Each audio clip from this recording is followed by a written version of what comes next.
Nos continentes do norte, enormes herbívoros dominavam as paisagens pré-históricas.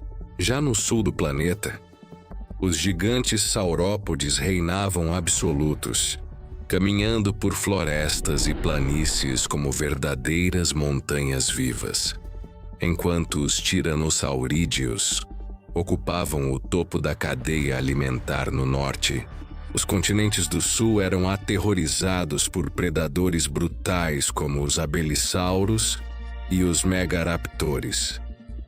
Naquela época, o nível dos oceanos era cerca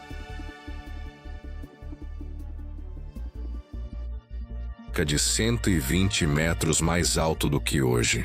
Vastidões de terra foram engolidas por mares rasos gigantescos, criando enormes corredores oceânicos que cortavam a África e as Américas. O planeta era mais quente, úmido e selvagem. Florestas densas cobriam praticamente todos os continentes, até mesmo a Antártida, que naquela era sustentava ecossistemas inteiros capazes de sobreviver a meses de escuridão total durante o inverno polar. Foi durante o Cretáceo que ocorreu uma das maiores revoluções da história da vida na Terra: a ascensão das plantas com flores. No começo, elas eram discretas, pequenas ervas escondidas sob samambaias e pinheiros gigantes. Mas ao longo de milhões de anos, dominaram o planeta de forma avassaladora.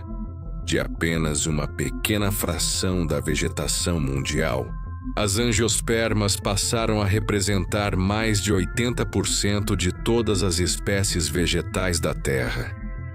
Essa transformação mudou completamente os ecossistemas. Algumas espécies prosperaram, outras desapareceram para sempre. A parceria entre flores e insetos polinizadores desencadeou uma explosão evolutiva sem precedentes. Abelhas, besouros, moscas e outros insetos se diversificaram de maneira impressionante, tornando-se os grupos animais mais numerosos da história do planeta. Mamíferos também participaram dessa revolução, espalhando sementes por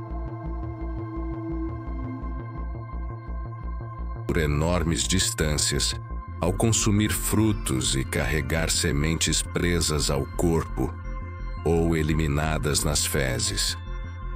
Nos últimos milhões de anos do Cretáceo, alguns dos dinossauros mais famosos da história caminhavam pela América do Norte. O colossal Tiranossauro Rex, talvez o predador terrestre mais poderoso de todos os tempos. O Triceratops, um tanque vivo com 3 enormes chifres e o peso de 2 elefantes. E o gigantesco Edmontosaurus, um herbívoro de mais de 10 metros de comprimento que vivia em enormes bandos. Todos eles habitavam regiões como Hell Creek, uma imensa planície alagável cortada por rios sinuosos, onde milhões de animais acabaram fossilizados ao longo do tempo. Mas aquele mundo não era moldado apenas pela água. O fogo também reinava. Tempestades violentas atingiam constantemente as florestas do Cretáceo, provocando incêndios gigantescos que transformavam a paisagem. As chamas abriam clareiras nas matas densas, permitindo o crescimento rápido de novas plantas e atraindo multidões de herbívoros e, consequentemente, seus predadores. Essa combinação entre água, fogo e vegetação criava ecossistemas incrivelmente ricos e diversos, verdadeiros paraísos pré-históricos dominados por criaturas gigantescas. Na Ásia, estranhos dinossauros herbívoros como os terizinossauros impressionavam pelo tamanho e pelas garras monstruosas, algumas das maiores já vistas no reino animal. Mesmo assim, eles eram caçados por tiranossaurídeos gigantes como o Tarbossauro, um dos parentes mais próximos do lendário T-Rex. Enquanto isso, na América do Sul, os titanossauros representavam os últimos gigantes sobreviventes da linhagem dos saurópodes.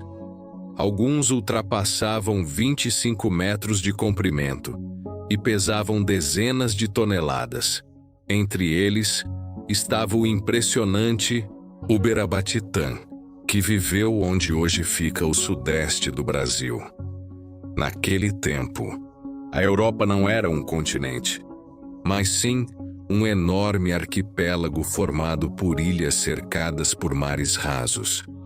E foi ali que a evolução criou algumas das criaturas mais bizarras da era dos dinossauros. Animais pequenos se tornaram gigantes. Gigantes encolheram até tamanhos surpreendentes. Um fenômeno conhecido como gigantismo e nanismo insular. Sobre essas ilhas, voavam pterossauros colossais como o Hatzegopteryx, um predador voador com altura comparável à de uma girafa. Apesar do tamanho absurdo, esses répteis eram extremamente ágeis, caminhando pelo solo com 4 patas e cruzando enormes distâncias pelos céus. Durante milhões de anos, aves primitivas competiram ferozmente com os pterossauros pelos céus do planeta.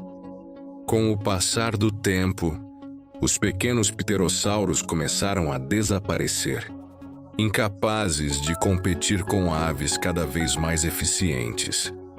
No fim do Cretáceo, restavam principalmente os gigantes.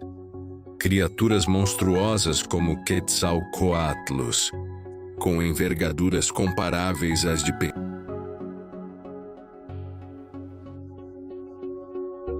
pequenos aviões, sobrevoavam continentes inteiros em busca de alimento. As aves também estavam passando por uma explosão evolutiva impressionante. Muitas ainda possuíam dentes verdadeiros e garras nas asas, características que desapareceriam nas aves modernas milhões de anos depois. Algumas espécies se especializaram na pesca marinha. Outras abandonaram completamente o voo para viver como nadadoras perfeitas, semelhantes aos pinguins atuais. E enquanto os dinossauros dominavam a Terra, os mamíferos também evoluíam silenciosamente. Muito além de pequenos animais escondidos em tocas, já existiam espécies adaptadas para rios, árvores e até mesmo para planar entre as florestas. Os mamíferos estavam longe de serem insignificantes. Eles já ocupavam inúmeros nichos ecológicos e preparavam, sem saber, o caminho para o futuro domínio do planeta.